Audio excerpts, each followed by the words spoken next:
Welcome to Live, Let, Thrive, a podcast about the Airbnb life, the share economy, and everything in between. Here are your hosts, Micah and Steve. Hello, hello, hello. And welcome back to another exciting episode Of Live, Let Thrive. What is up, Micah, man? I'm chilling, Stevie Sachs. How you doing today? Oh, wonderful. Ready to hop into episode 149 of your favorite Airbnb, VRBO, HomeAway, Share Economy, Uber, Lyft, all that stuff. Podcast in the world, and we have a special guest today. Who we got, Stevie Sachs? We got a certain Brian Fontenot. Did I say it right? Fontenot? Man, you said it perfectly. You can go ahead and be my cousin now. Brian Fontenot. Well, here's Brian's story. Brian is a serial entrepreneur developing multiple income streams to develop generational wealth while teaching others how to do the same. Brian is also a real estate investor, philanthropist, public speaker, and a short-term rental operator with 20-plus units in the Houston area. Through Brian's hospitality company, Drifter Travels, they have hosted thousands of stays, provided a home away from home. As a short-term rental operator, Brian has navigated the life-changing events like COVID to be able to run a business that continues to grow sustainably. Welcome, Brian. Well, thank you so much for having me. I'm glad to be on the podcast. Man, and to start it off, man, I met Brian through Clubhouse. Another awesome connection. So I've been excited to get him on. So let's hop to it. So, Brian, how did you get into the short-term rental industry? Whew, man, that's a crazy story. To be honest with you, I had a friend who came down and stayed with me for about a month, and he couldn't stop raving about Airbnb. And so during this time, it was at a point where I was trying to make a transition in my life, trying to go away from like a 9 to 5 and pursue entrepreneurship. But I was so much to the point where I didn't know where I wanted to do that. I just had made the jump. And so fast forward a month later, I ended up reaching out to another friend that happened to live in Atlanta. And this friend happened to have bought a house, and he was doing an Airbnb. And he was telling me about the money that he was making on Airbnb. And it was just sounding so good. I was like, man, this is something that I could really pursue or I'm interested in. And so I ended up quitting my job, going out to stay with him for a week after I had given all of my income away as a scholarship to students in my local area. So I basically started from scratch. I didn't have anything. I didn't really have a dollar to my name at that point. And I was just so moved to do this. And so here I go to Atlanta, staying out for a week, learning about foreclosures, learning about tax liens, and seeing this Airbnb that he created that was, generating more income probably than his job. And so I was so moved by that I literally started spending the next couple of months trying to figure out how can I make Airbnb work for me? Like, how does this work? I spent hours watching videos that I could find on YouTube, just anything that could give me a glimpse of where to start. I ended up paying for coaching calls to probably a notable within the short-term rental industry, Sean Rakovich, who runs Airbnb Automated. And I continued to connect with other hosts. And so after about 3 months of what I considered research and going back to school and learning everything I could about Airbnb, I struck out and got my first arbitrage property. It was December of 2018, and boy, was I excited.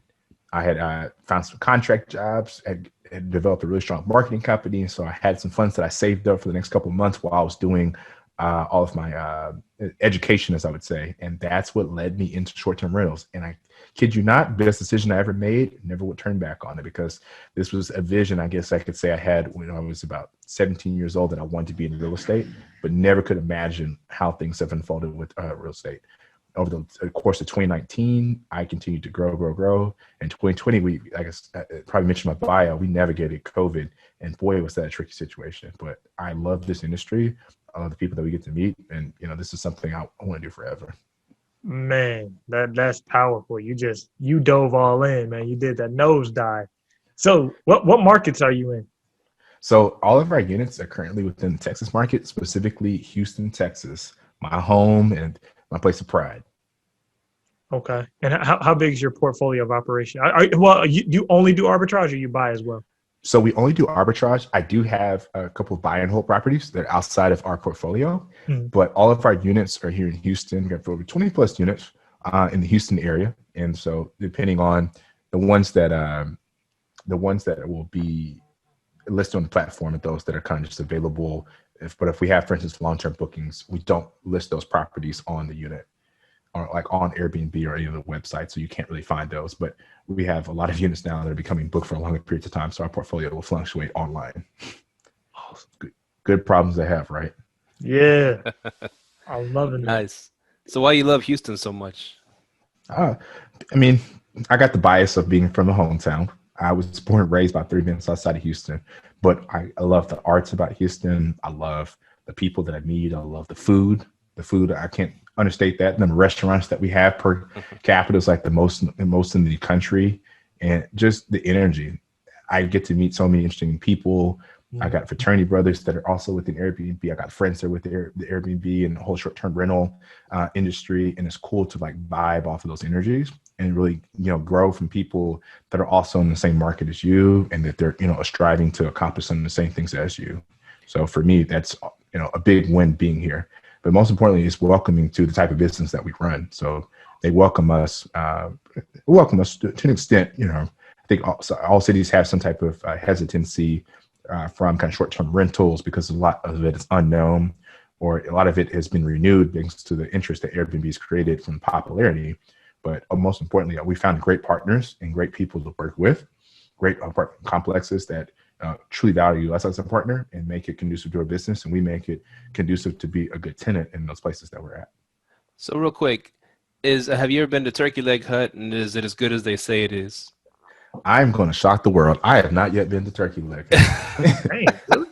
It's something about that 2-hour line that the way my stomach is set up, I can't wait that long. So I've been thinking about actually ordering it on Uber Eats, but don't tell anybody. But I tell you what, though, Houston does have some good food. So my last name's Fontenot, and my family is partially Creole and Cajun. So I got family roots all the way going back to Louisiana. The first thing I stopped to get as soon as I got here was some good gumbo, some boudin. I probably had po' boys for a week and etouffee.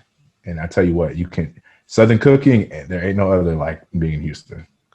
Nice. So how many? Go ahead. How many companies do you run?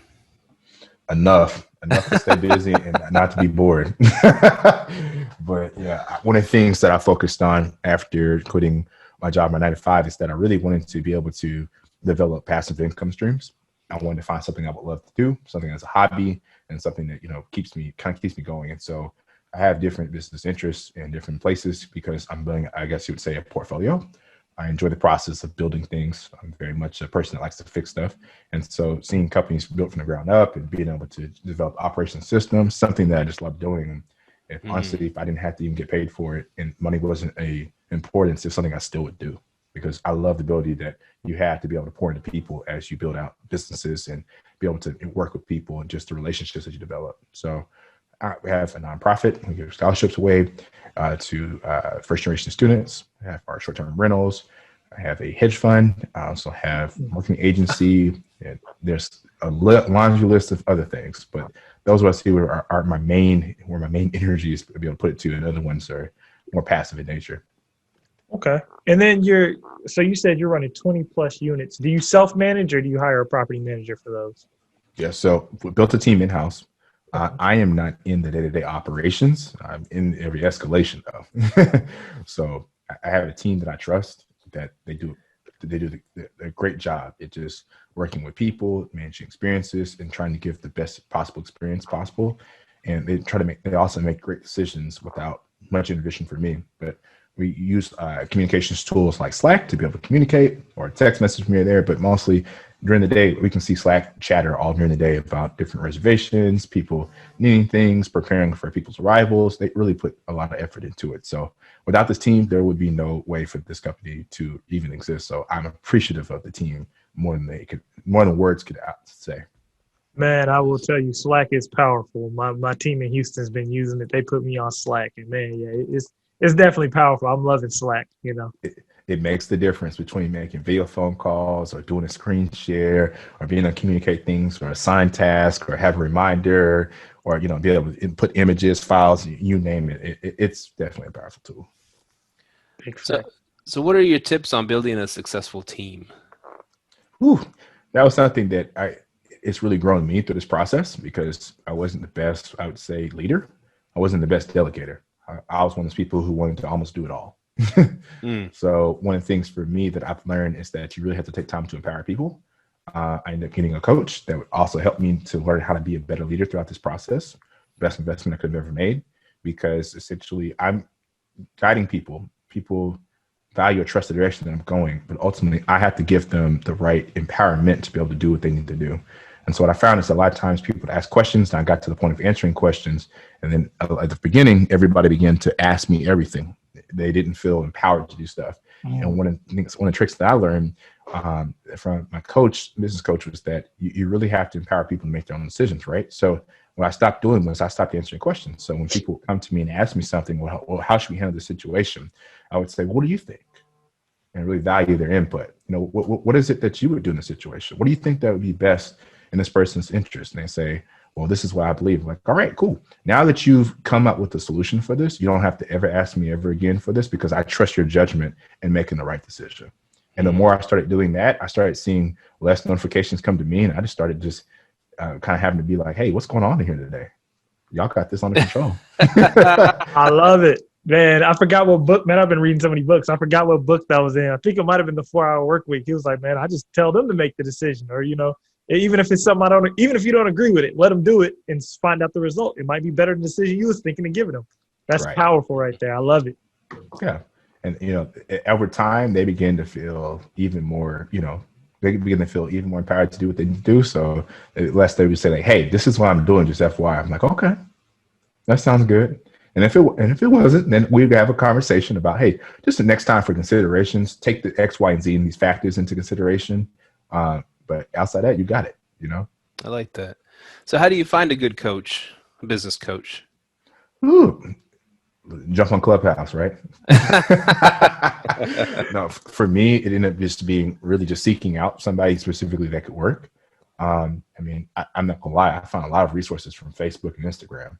I'm not opposed to seeing somebody's profile on Instagram, and that causes me a conversation that I want to have about, you know, services they imply or something on Facebook. And that's honestly how I found a lot of the resources that we found, like our team, our person that kind of serves as a property manager for our units here. You know, like I would consider our boots on the ground, or Mr. Fix-It, our savior, our ace in the hole. I mean, so social media has honestly been the way for me to really discover networks and other people and resources that we could use. Wow. That's pretty cool. Mm-hmm. Like our communications team that handles 24/7 guest communication, I found from a Facebook group. Wow. Everything's on social media if you need it. Seriously. Right. The team that handles our pricing and for all of our units and pushes out daily, I found them on the Facebook group. I mean, the power is in social media, I think, in the networks, and especially I like rooms like Clubhouse, because meaning like, you know, great people like yourselves and just many others that have come to me in just in a short time, like in 2 weeks that I've really been on Clubhouse. There's so many resources you can tap into, especially because the internet and social media can bridge gaps that physical distance can't. It's made the world a lot smaller. It really has. So you've been podcasting yourself for a while, you said. Yeah. So we started a podcast originally for our company because we had focus on travelers. And so we teach people how to use credit cards and points to be able to travel the world, places they should go, and just other things for people who want to know about how to make travel not just a leisure activity, but something that can be part of a lifestyle. Nice. So travel is very important to you, I guess. It is. It's very important. So are you a digital nomad? And kind of in certain ways, yes. Yeah. You'll go off like a few months somewhere and you can work there and live there and stuff like that. I haven't exactly gotten to that point, but I do love to travel and go places. And the ability now is that I have a lot more flexibility in the things that I can do or can do. Yeah. So for me, like, for instance, one of the things I really want to do this year is like maybe take a month away. Sorry if the team just found this out, but take a month away and just like go to Africa and just like do what I need to do from Africa and just you know, manage team, because the videos we're all in Slack. So there's not really much that we can't communicate. And so, you know, we have teams all around the world that time differences definitely play a part, but we're able to navigate through those time differences. And so I think that, the ability of having this kind of life is having trusted teams that have different roles and functions. And so that way allows flexibility, because it pretty much, as long as I have pretty much most members of our team, except for our people that kind of are in like our cleaning team, people that had to be kind of boots on the ground, you can pretty much do everything you need to do from anywhere in the world. So physical distance is not really a limitation.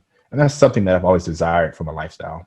One of the biggest things, the driver for me, is that when I eventually have kids, I really want to be able to be there for my kids and be active in their lives. And so what always never impressed upon me is I never wanted to be able to be in a situation in which I had to be kind of chained to a physical location. And, that's something that I've always desired, and kind of the work-life balance that I want for myself. Man, you touched on a lot of key points there, especially about you traveling far and you still being able to manage your team. So I have a question, because you said you do public speaking. Now, I'm gonna definitely lead this somewhere. Did you take Toastmasters? I didn't take Toastmasters. Really? Yeah. How did you get into public speaking without taking Toastmasters? Just you a natural? Some people say it. Honestly, I really don't know. I think, honestly, I am an introvert, which people will tell you they don't believe it. And some people do who really know it closely.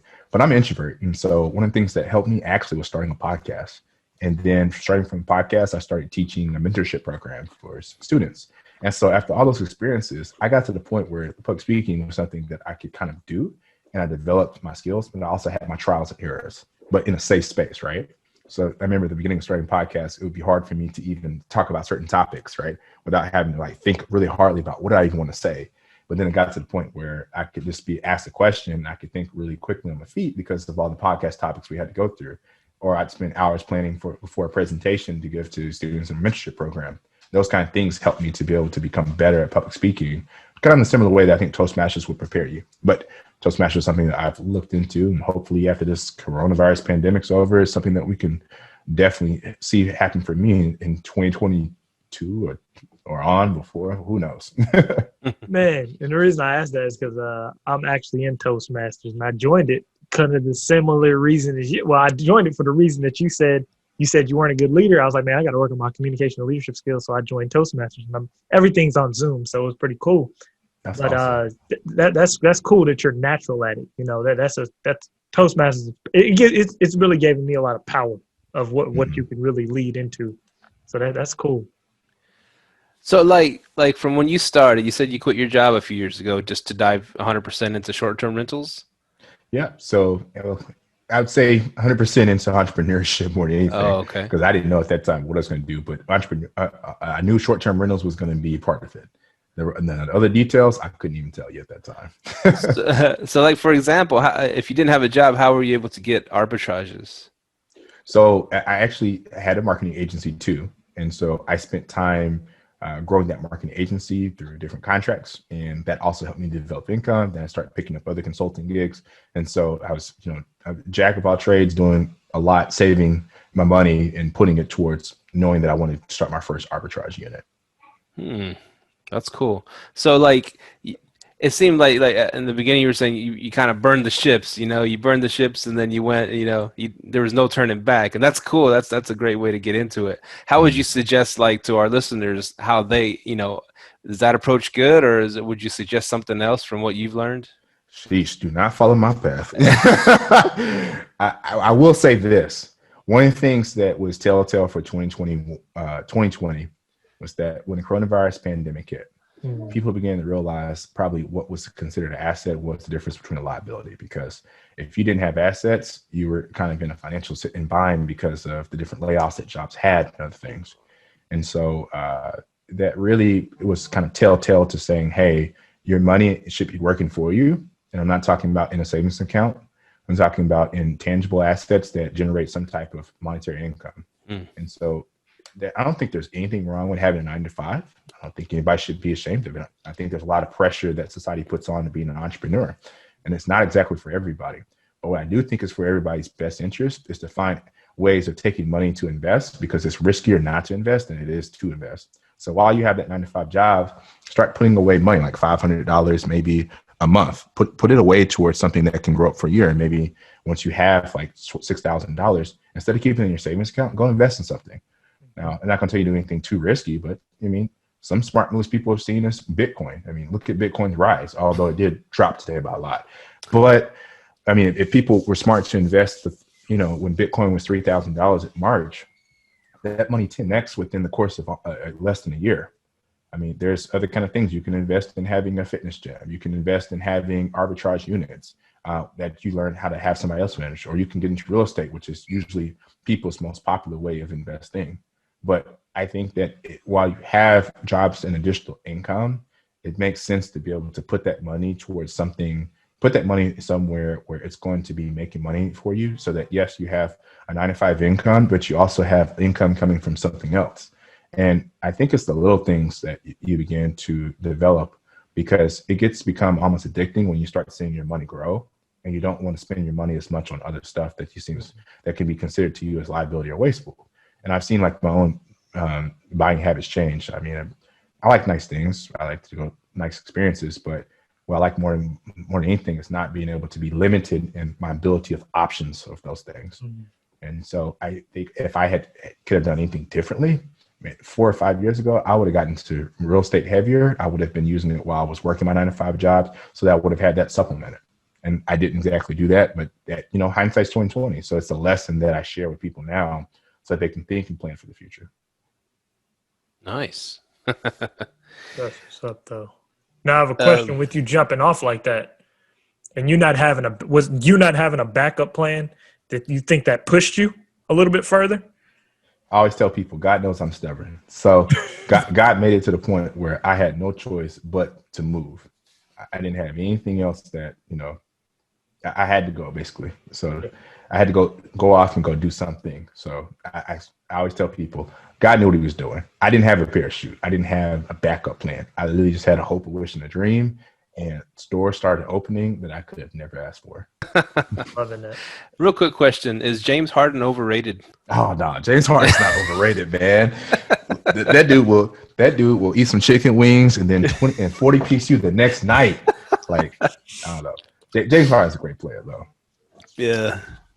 Like people are giving him a lot of flack, and I get it. He wants to win a championship. Shoot, we won in Houston. Hopefully he'll stay. I mean, ideally he'll stay. I think the Rockets got a good team this year. I think they got some good pieces between having Christian Wood and Boogie Cousins may return. I'm actually super happy, because I was happy for him when he was with the Warriors and seeing rehabilitating his career after having the year off with Achilles, and then going to Lakers, and then at least being able to have a championship ring, even though he didn't get a chance to even play. And then also, I think John Wall is showing flashes of brilliance. Like, I think the Rockets got a good team. I just need my boy Harden to stay so we can go get this dub. Right. So how did you survive the COVID times of when it hit in March? How did that impact your business, and what did you do to pivot? Oh boy, that was something else. So one of the things that happened that we noticed is that leisure travel was the one that was most affected by all of this. So we saw leisure travel was really, in fact, because people couldn't travel, there were lockdowns imposed, and then all of the flights and other flight details were stopped. We saw a 90% reduction in flights. And so one of the things that we'd already started working on anyways before kind of like COVID hit was that we wanted to really focus on getting those more long-term stays and really appealing to the business travelers. That's what our business is based on. We want to really appeal to those business travelers or traveling professionals, consultants, and traveling nurses, et cetera, that really looking for more out of their stays from a short-term basis. Because that's something that I can also relate to, being the ability to kind of work from everywhere. You want to have fast Wi-Fi, the amenities of home, a washer and dryer, a good kitchen, a comfortable bed, sofa, living space, access to a pool, fitness gym, et cetera. And so one of the things that we had to do, I mean, it really is a fact of problem solving and figuring out a solution that works best. I mean, I think the first day when they canceled the rodeo, we saw about 56 or 55 cancellations. Instantly, within an hour, we made up a policy to be able to give out travel vouchers that would be good for the next year. And so we called every single person that had canceled, and we were able to save, I think, like 43 or 45 of them. Mm. And then we instantly started reaching out to people who had stayed with us in the past. We looked at people who were staying always, like who had stayed there for like a month or 2 months that were like medical patients. We looked to them, could we extend, their stays? Did they need to extend because of the lockdowns and other things that were imposed? And so what ended up happening is we started pivoting our business even harder away from those, like I mentioned, leisure travel into more business stays and accommodations. And man, that made the difference for us. That allowed us to stay booked. Now we had to lower prices. They weren't all super profitable reservations, but we were doing everything we could to just stay in the game. And most importantly, we didn't have to let go of our cleaning staff. I was more concerned about them because without those long-term stays, that's revenue and income for them. And so we found a way to be able to offer like different services to at least give them some consistent business so that way they could be able to, pay their bills. And so it was not an easy task at all. It required a lot of movement. It required a lot of change on our part.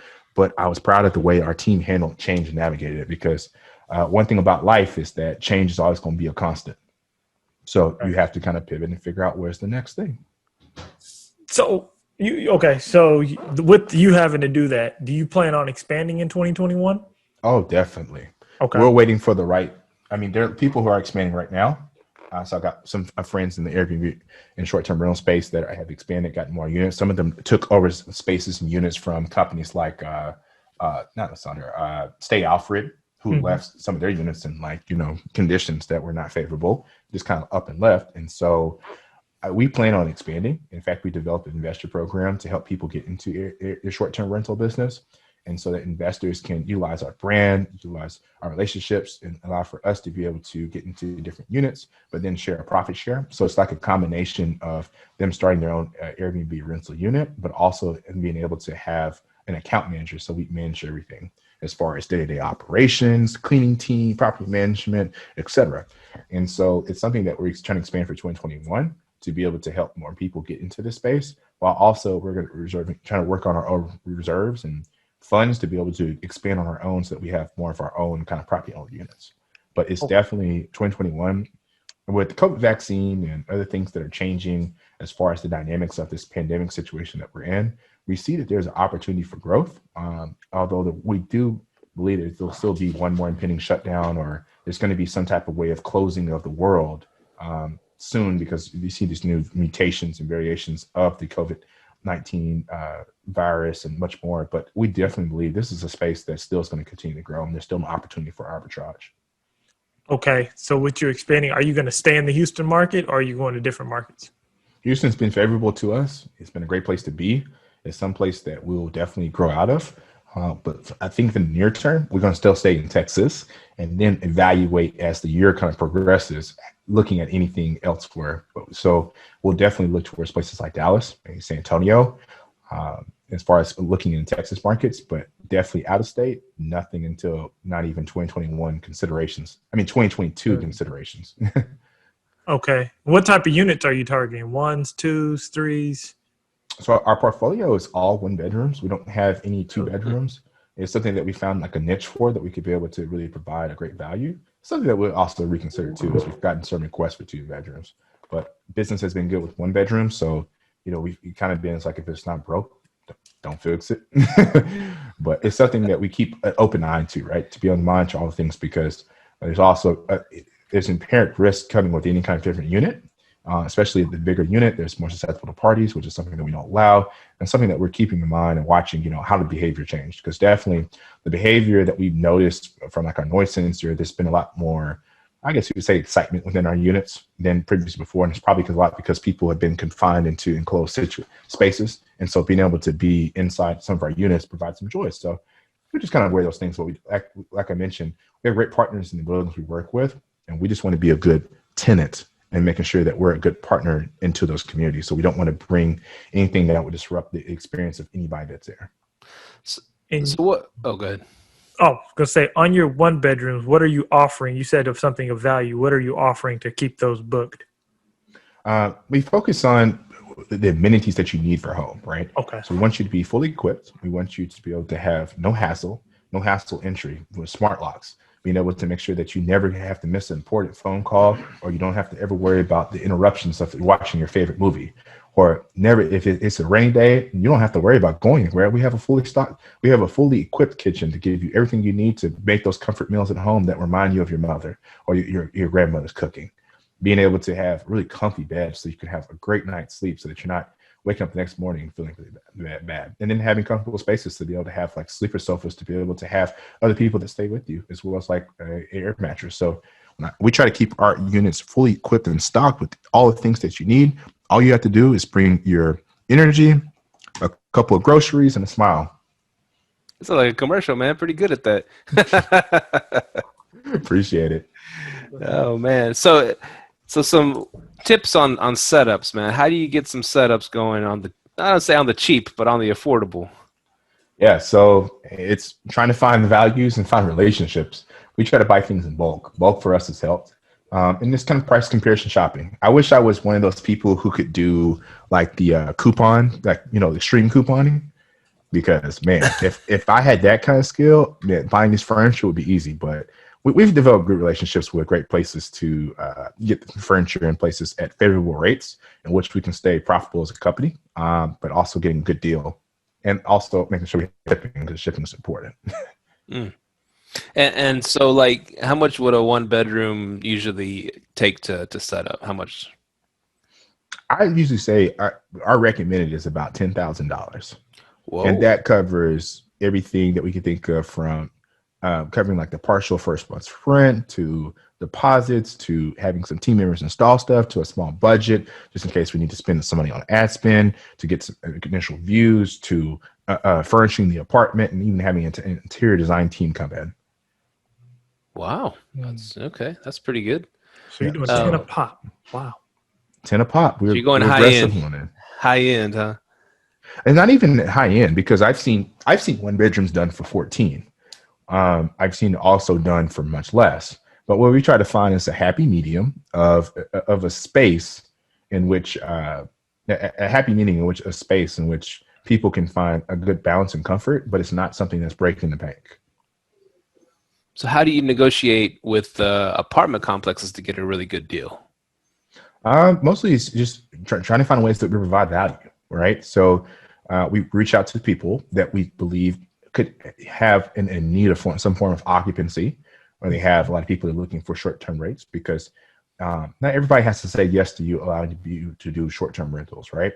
Mm-hmm. But it's got to be something that makes sense for both parties. And I think a lot of times I see people that are freshly starting to this, getting into the game of, well, I want to do this, allow me to do it, rather than saying, what is it that you bring to the table that's a reason why I should allow you to do that? And so we try to find ways that we can be a partner. One of our units that we stay in the Medical Center of Houston specifically noted to us that they have a lot of patients that come are looking for short-term stays, and they needed a partner that had availability. So we focused on was making a process that could be completed for them to be able to complete a registration within 5 minutes and get access to the keys. And so for them, that solved the need for them. And so it's something with our apartment communities, we on a quarterly basis, we want to have a business review to understand what is it that we can do better as a partner? What are ways that we're succeeding? What are ways that we have opportunities, and listening to their feedback and really understanding what are their needs? Like, do they need more units? How can we help them? Because we're here, like I mentioned, we're here to be a good solution and a win-win for everybody. And so what do you look for when you go look for the next unit to start? What areas, what kind of unit? I mean, yeah, what all do you look for? And like you said, how do you study if they don't have enough occupancy and they give you better specials, or what all do you look for? Yeah, so we look for a combination of, a great opportunity for us, a place where they don't have so much occupancy or high traffic, or they have high requests for short-term rentals, or maybe they don't have a guest suite. Or we also look at the areas. We look at what we could potentially get from a nightly rate perspective. What does it look like from a monthly perspective? We look at the cost. What is the apartment cost? We have a matrix in which we follow out and say, hey, would this be a profitable venture? Would this not be a profitable venture? Then we look at, what type of, we know our clientele. We know exactly the clientele and what we want and what they want. So we try to figure out, is this something that would be providing a value or service to them so that we could be able to keep a sustainable business? Nice. And you're able to negotiate better deals with apartment complexes? Like, hey, if we rent for 2 years, do we get like $100 off a month, or do you get like a free couple months rent, or what? We definitely try to work in deals that we can. Now, we're not doing anything like Sonder that got months free because they had a clause in their agreement that said if the Dow Jones dropped by a certain number of points, they don't pay rent. That was ingenious. I wish we had something like that. But no, we work to find favorable deals, and it's a way of negotiations, right? So that each party comes to it and they try to get something that is meaningful to them. So it ultimately ends up walking away from the table with the right value on both sides. And do you put special clauses in the leases to, like, just in case, I don't know, the city banned Airbnb, y'all be able to hop out? Not so much, because like I mentioned, our business is short-term rentals. Airbnb for us is just a marketing platform, and it's not something that we even have to be on to be able to successfully run our business. But we understand that the ways the world and the internet has been changed, and I wouldn't say we exactly get special clauses, but there's definitely things that we have agreed upon between the apartment buildings to be able to make sure that it's conducive for us to be a partner at that building and not put us in a compromising situation. So it's something that we wouldn't even go into a deal within a unit if it wasn't going to be something that we could be able to benefit from. Okay. And you touched on something very, very, I think, very important. You said Airbnb is a marketing platform, which a lot of people ain't grasped that yet. So have you hopped on the direct booking train yet? Yes, we've been there for years. So we got there probably faster than we got to Airbnb. So we get a lot more direct bookings. We got to get a lot of return bookings. Oftentimes for us, somebody will come and stay with us for Airbnb for a couple of days. They decide to stay with us for multiple months, and they continue to come back to us. So it's something that we try to develop an experience that will help people to return, so that people know to come to us directly. It's all about building your brand. Yes, sir. And what platforms are you using for your direct booking? You have your own website, or are you using this channel manager? Yeah, so we have our own website, and through our website, you can be able to book through us, and it links directly into our property management solution, which we use as Guesty. Okay. Well, what are you using for marketing? Essentially like Facebook ads, Instagram, social media mostly. Not too much on paid ads. We actually stay somewhere between 93 to 95% occupancy. During our lowest points, we are somewhere around 70%. So we stay fairly booked. We get to the point sometimes where we have to turn away people, which is a good bad place to be, which is the reason why we want to expand. Man, I'm in that same situation right now, man. I know what you mean. So you don't do many paid ads. So what are some branding techniques that you use? Some things like we have a little keychain with our names on it, or there are things you could do like having branded water bottles or branded shampoo, or even like having like a referral card that's inside the unit and say, hey, if you refer people, receive maybe $10 off a night or some of the reservation. But things that we use to be able to really help people know, hey, we would love for you to return, right? And helping people to be able to spread the word. I kid you not, last week I had to laugh because, like I mentioned, I'm not in the day-to-day of the business. Like the team runs it, they handle that. I get notifications all the time. And so I saw a notification from a guest who had stayed from us from 3 or 4 months prior. And they said, hey, I told my coworker about y'all. She needs to come down for about 2 months. You mind if I give her y'all's contact information to her? And we were like, yeah, like, sure. Like, thank you. Thank you. That was cool to me. Like, he felt we have text messages that we allow people to communicate with us through text message, and the number stays the same. So they can always text us. We even had people just renegotiate the book, come to the book, say, hey, I want to come back to y'all. I think they save our number at this point. Mm-hmm. But it's just so cool that, we've made it accessible for him to feel even comfortable to have done that. And that's when I know, hey, we really made a good experience. And that's when I shared with the team.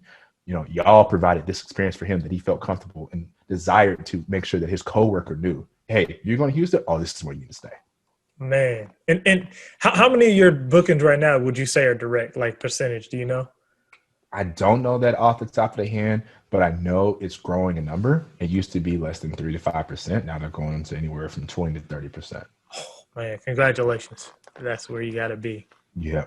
And, we'll do more in 2021 to really focus on developing that brand, because my goal would be not have to worry about these marketing platforms. So we just do it all direct, that's ultimately what I would consider the win situation for us. Same here, man. That's my whole goal of 2021 is branding and marketing. Come direct. I love that. Mm-hmm. So how many units are you looking to pick up this year? As many as I can get my hands on. the actual number, I don't really know off the top of my head. I have some aggressive goals. But I haven't really decided what exactly is going to be considered healthy for us, right? But if we could double our portfolio, I think that'd be great. If we triple our portfolio, I'd be even happier. If we could 5x, I'd start saying we're getting somewhere. But anything's to happen with, especially we're not out of the pandemic yet, and we recognize that there's still a lot that's still going on. Mhm. And so we're monitoring the situation closely to be able to make the wisest decision and not put our business in a compromising place. That's facts. Nice. So what are some of your hobbies, man? What do you do in your spare time, if you have any spare time? Yeah, travel. No surprises there. Yeah. Love sports. Love watching sports, going to sports. Uh, Occasionally go out to the gym, go out and enjoy nature here and there. But I love eating food. No surprises there on partial occasion. So got having some good soul food. And just, I don't know, learning, trying new things. Try to read books occasionally, listen to podcasts.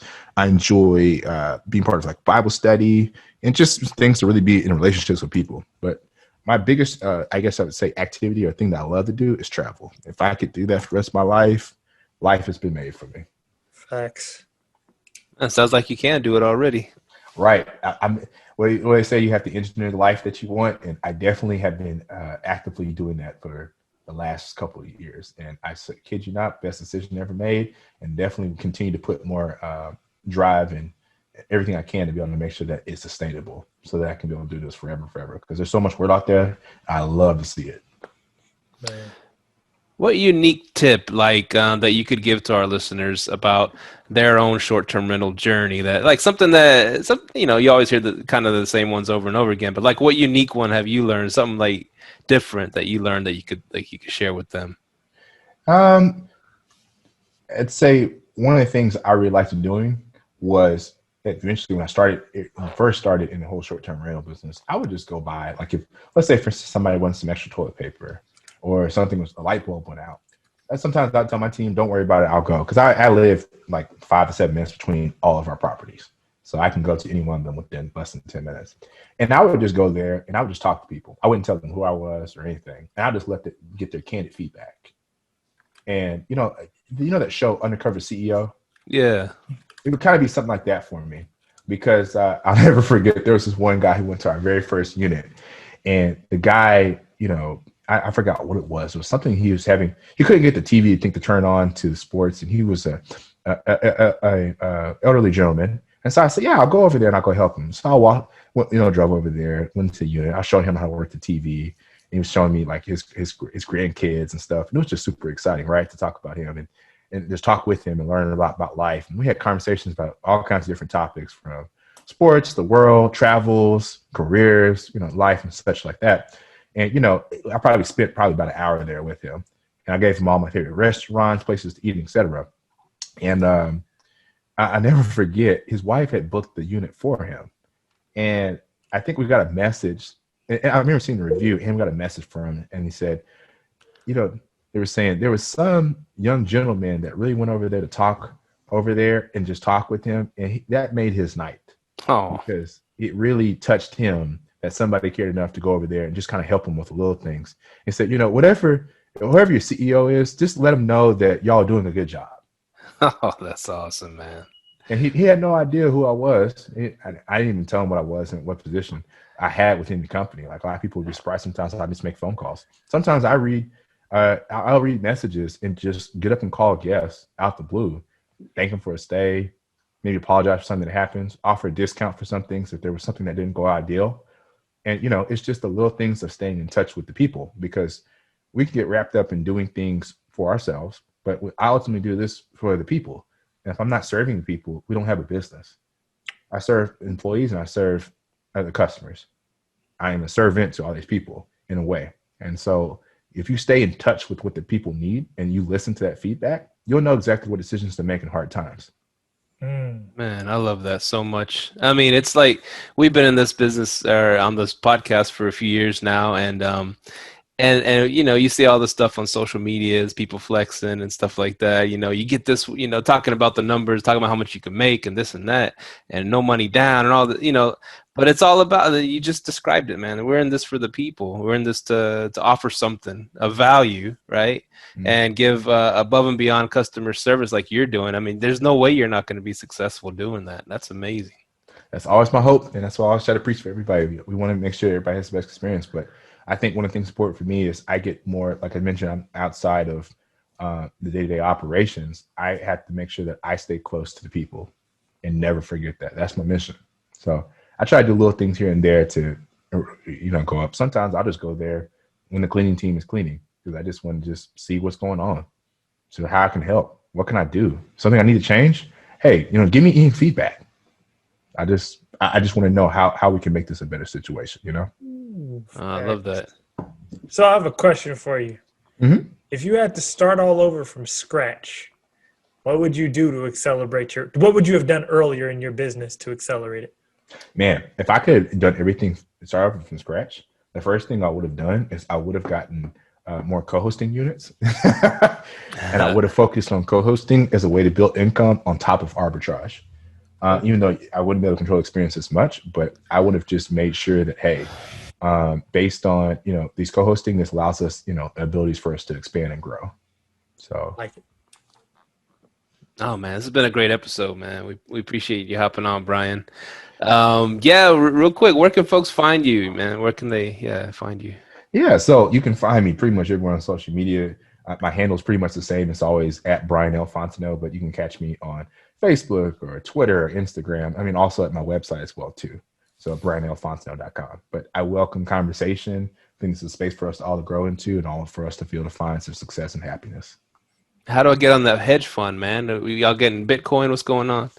Oh, so Forex trading and investments. So reach out to me. You can reach out to me on Instagram DMs. I mean, my goal is this year, I want to create 100 billionaires. And so I'm trying to develop programs to help people to be able to develop passive income streams.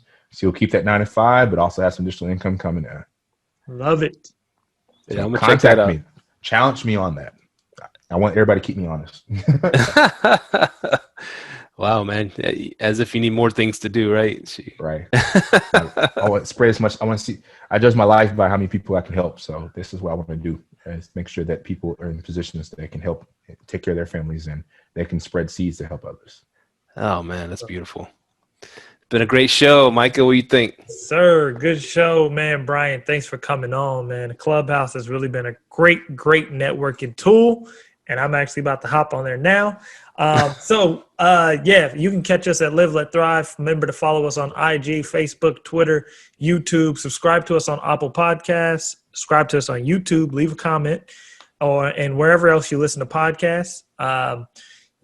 And remember, you can send us an email at liveletthrive@gmail.com. And if you know someone who would be a good guest, head over to our Calendly link on our website and have them sign up. So, I could thank y'all for continuing to support us. And this is the reason why we love doing this. We get awesome guests like Brian. So I'm inspired. Man, thank y'all so much for having me. I really appreciate this. And this podcast has been lots of fun. Oh, definitely. Thank you, sir. All right. We are out. Later. Peace. Thank you for tuning in to this week's episode of Live, Let, Thrive. Be sure to tune in next week for all the latest in the world of Airbnb and all that entails. Bye-bye.